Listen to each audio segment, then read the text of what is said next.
Shalom, shalom mes frères et sœurs. Dans notre méditation de ce matin, pour passer au partage, on doit prendre dans le livre de Jean chapitre 1, verset 1, nous lisons au nom de Jésus-Christ. Au commencement était la parole, et la parole était avec Dieu, et la parole était Dieu. Ici, la Bible nous parle d'un commencement. Il y a des gens qui disent, ah, la parole ici c'est faux. Parce que Dieu n'a pas de commencement. Dieu n'a pas de fin. Il n'a même pas un conseiller. Oui, c'est vrai. On parle ici si on dit, le Dieu qui n'a pas de commencement, c'est le Dieu le Père. Son nom, c'est Jéhovah. Mais si on parle d'un commencement, c'est Jésus. Parce que Jésus lui-même, à l'Apocalypse, il a dit, je suis Alpha et Oméga, qui s'appelle le commencement et la fin. Donc, il s'agit de quel commencement que Jésus parlait? Je suis le commencement de toutes choses. Verset 2. Elle était au commencement avec Dieu. Verset 3. Toutes choses ont été faites par elle et rien de ce qui a été fait n'a été fait sans elle. Elle, là, c'est qui? La parole. Mais bien aimé, si nous comprenons bien ici, Dieu le Père, Jéhovah, a engendré son Fils, la parole, et Dieu a fait la parole de sa bouche Dieu. Je ne sais pas si je sais pas si vous me comprenez. Dieu a créé sa parole. Dieu a engendré son Fils, que son nom c'est la parole. Et par sa parole, il a créé toutes choses. Donc la parole de Dieu, c'est un Dieu créateur. Son nom c'est Jésus. Quand la parole là s'est fait chair et descendue sur la terre, on l'a appelé Jésus. Donc Jésus c'est la parole qui sort dans la bouche de Dieu. C'est pourquoi quelque part dans la Bible, on va voir, Jésus a dit, je suis la lumière. Si vous me voyez, vous voyez directement mon Père. Il ne mentait pas. Quelque part aussi dans la Bible, Jésus a dit, mon Père agit, moi aussi j'agis. Pourquoi il dit ça? Il ne s'égale pas à son Père, mais il sait que lui, il est dans son Père. C'est pourquoi dans la Bible, il a dit, je rentre au Père. Je rentre à la droite du Père.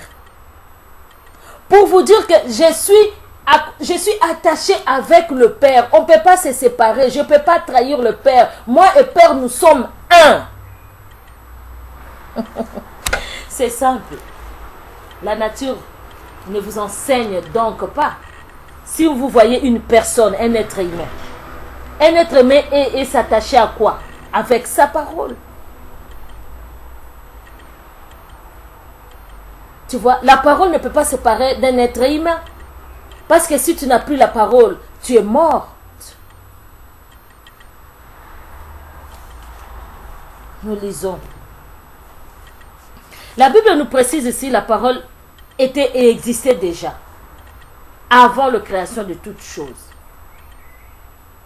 Et la parole nous dit encore, et rien de ce qui a été fait n'a été fait sans elle. Donc, les êtres humains, le ciel, la terre, la mer, le poisson, les animaux, c'est Jésus qui nous a créés. Nous sommes créés par la parole de Dieu. Et Dieu a fait sa parole Dieu. Je vais prendre un exemple. Quand Dieu avait appelé Moïse, il a dit à Moïse, quand Moïse discutait, Moïse disait, je n'ai pas la parole facile. Il a dit, Moïse, je t'ai fait Dieu devant ton frère Aaron. Pourquoi Dieu avait dit ça? Parce que quand tu as la parole de Dieu, tu représentes Dieu lui-même. Il dit, toi tu vas ordonner Moïse et Aaron ton frère va exécuter. Je te ferai Dieu devant ton frère. C'est quelque chose de profond, mes sœurs et frères. Je te ferai Dieu. Pourquoi je te ferai Dieu? Parce que quelqu'un, un être humain, sans la parole de Dieu, tu ne peux rien. Si tu as la parole de Dieu, tu es Dieu devant Satan. Tu es Dieu devant le païen. Parce que la Bible même déclare que nous sommes des petits dieux. C'est Jésus qui nous a dit. Parce que Dieu nous a créés avec sa parole, avec son esprit. Ne sois pas comme des animaux, mes frères et sœurs. Les animaux n'ont pas l'esprit de Dieu. Les animaux n'ont pas la parole. Pas la parole qu'on fait sortir comme ça, c'est la parole de Dieu qu'on a besoin. La parole qui sort dans la bouche de Dieu. C'est pourquoi Jésus a dit, l'homme ne vivra pas de pain seulement, mais de toute parole qui sort dans la bouche de Dieu. L'homme ne vivra pas de pain seulement. Mais l'homme vivra de toute parole qui sort dans la bouche de Dieu. Pourquoi? Parce que l'homme a été créé par la parole. Faisons l'homme à notre image, à notre ressemblance, pour qu'il domine sur la terre. Et Dieu a fabriqué l'argile et soufflé sur l'argile, et c'est un être humain. C'est pourquoi Jésus a dit, mon corps est le pain. Le corps a besoin de pain. C'est ça le pain. L'homme ne vivra pas de pain seulement. L'homme ne vivra pas de son corps seulement. L'homme ne vivra pas de son corps seulement. Toi qui vis toujours sur ta chair. Oh, je vais porter comme ça. Oh, je vais faire la pute pour gagner l'argent pour porter le Weston. Oh, moi je vais voler pour porter une robe comme ça. Moi je vais faire... L'homme ne peut pas vivre de son corps seulement, mais de toute parole. L'homme doit, en réalité, à l'homme c'est l'esprit. L'homme doit être spirituel. C'est pourquoi quand Dieu a chassé Adam et Ève, quand Adam et Ève ont péché, ils ont vu qu'ils étaient nus. Pourquoi ils étaient nus? En ce moment-là, la chair a pris l'autorité sur l'esprit de l'homme qui est à l'intérieur du corps. Mais bien aimé, je vais vous dire quelque chose. C'est nous qui dirigeons notre corps. Si ton corps commence à te diriger, si le sentiment mondain de ton corps, qui est fabriqué par la matériel, qui est l'argile, si le corps commence à te commander, à te diriger, c'est ta mort. Parce que la Bible déclare en réalité, c'est l'esprit. Faisons l'homme à notre image, à notre ressemblance, pour qu'il domine. C'est faisons l'homme. Dieu est esprit. L'homme est esprit. La Bible nous déclare que c'est la parole qui vivifie. Donc, si tu as la parole de Dieu, tu as la vie en toi. Tu peux transmettre la vie aux autres. C'est pourquoi attention avec des faux pasteurs, des faux prédicateurs. Parce que s'ils n'ont pas la parole de Dieu, ils ont la parole de diable. Tu vois, la parole de serpent. Ça, c'est le deuxième parole. Parce que si Dieu enlève la vraie parole en homme, c'est la parole mensongère qui entre en l'homme pour souiller l'homme. C'est du mensonge, des doutes et tout. Regarde le Satan dans le jardin d'Éden. Il a dit à Ève, est-ce que réellement Dieu vous a interdit de manger le fruit de cet arbre-là? Il veut mettre la parole de Dieu en doute. Ce sont la parole qui suit l'homme. C'est pourquoi la Bible déclare, ne te donne pas ton oreille à n'importe qui. Parce qu'il y a des paroles ici. Il y a les envoyés du diable, le missionnaire du diable, qui utilise maintenant les paroles de Dieu, la parole de Dieu, pour tromper les gens.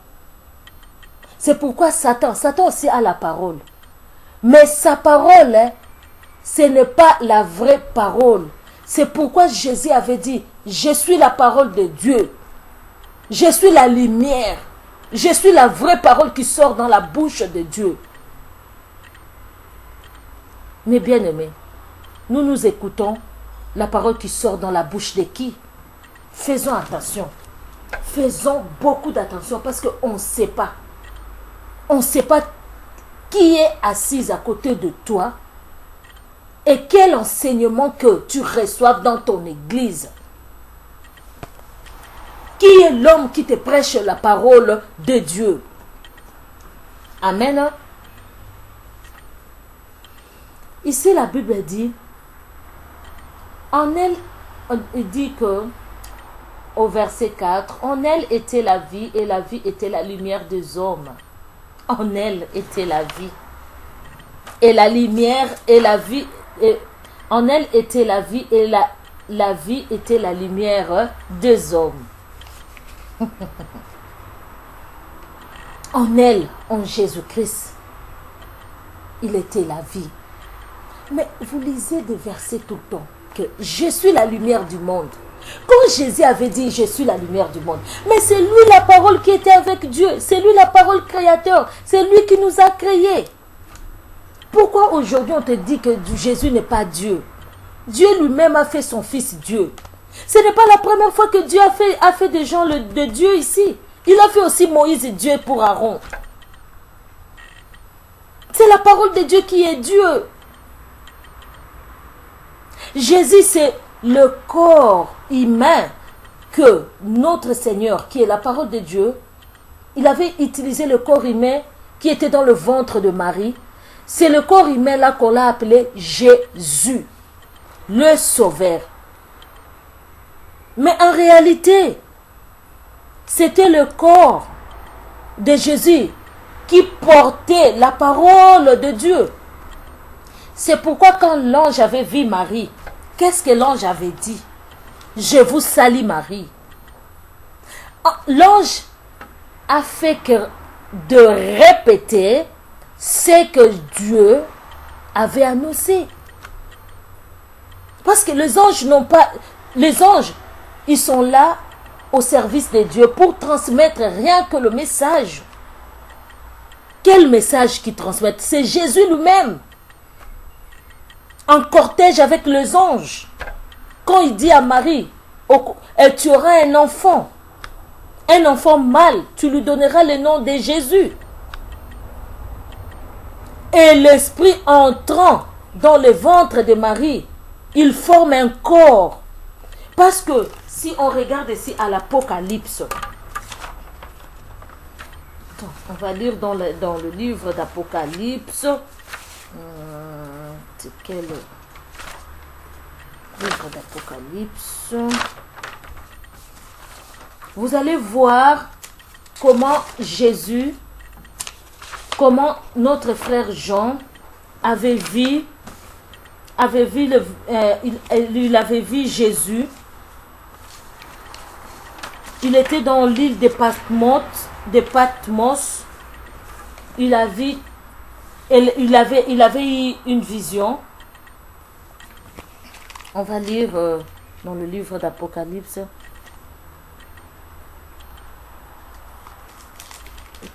Apocalypse chapitre 5. Apocalypse chapitre 5, verset 1. Puis, je vis dans la main droite de celui qui était assis sur le trône un livre écrit, un livre. Non, on va recommencer, je m'excuse. Puis j'ai vu dans la main droite de celui qui était assis sur le trône un livre écrit en dedans et en dehors, c'est le de 7 sceaux. J'ai vu un ange puissant qui criait d'une voix forte, qui est digne d'ouvrir le livre de vie et d'en rompre le sceau? Personne dans le ciel, ni sur la terre, ni sous la terre, ne peut ouvrir le livre, ni le regarder. Et je pleurais beaucoup de ce que personne ne fut trouvé digne d'ouvrir le livre, ni de le regarder. Et l'un des veillards me dit, ne pleure point, voici le lion de la tribu de Juda, le rejeton de David, a vaincu pour ouvrir le livre de vie et ses 7 sceaux. Et je vis au milieu du trône et des 4 êtres vivants, et au milieu de vieillards, un agneau qui était là comme immolé. Il avait 7 cornes et 7 yeux, qui sont les 7 esprits de Dieu, envoyés par toute la terre. Il vient, et il prit le livre de la main droite de celui qui était assis sur le trône. Quand il y prit le livre, les 4 êtres vivants et les 24 vieillards se prosternent devant l'agneau. Amen. Vous allez lire et continuer même chez vous à la maison. Ici, la Bible nous déclare, Jean, il était dans l'île de Patmos, il a eu une vision. Et puis, il a vu un homme assis sur le trône et il tenait un livre. Et un ange puissant qui criait, qui est digne d'ouvrir le livre de vie et de rompre le sceau. Mes sœurs et frères, personne n'était digne, ni des anges. Personne ne pouvait même regarder le livre qui était dans la main de Jéhovah Dieu. Personne n'était digne. Vous savez pourquoi personne n'était digne? Parce que tout le monde refusait de voir. Tout le monde, à mon avis, disait, oh, comment moi je peux aller combattre Satan sur la terre? Comment moi je peux aller racheter les hommes là-bas? Moi je n'ai pas créé les hommes quand même. C'est Jésus qui est à côté de son Père qui a créé tout ça. Et s'il y a des problèmes dans le monde, sur la terre, ce n'est pas nous les anges. Et les 24 veillards aussi, ils refusaient. Ils ne regardaient même pas. Qui peut sauver le monde? Qui est notre chef? Qui est notre papa? Qui peut nous libérer si ce n'est pas Jésus? Ouvrons les yeux. Toi qui sillonnes partout, tu changes des églises comme tu changes de veste, je ne sais pas, de pagne, je ne sais pas. Qui peut te sauver si ce n'est pas la parole de Dieu en toi? Mais bien aimés dans le Seigneur, laissons la parole de Dieu habite en nous, la vraie parole. Laissons que la parole de Dieu puisse faire chair dans notre vie. Parce que l'homme ne vivra pas de pain seulement, mais de toute parole qui sort dans la bouche de Dieu. Quel genre de parole? Ne vole pas, ne tue pas, ne critique pas. Arrête la fornication. Arrête d'accuser les gens injustement. Arrête de prendre de femmes d'autrui, des hommes d'autrui. Arrêtons le mal. La vraie parole. Répentons-nous, car le royaume des cieux est proche.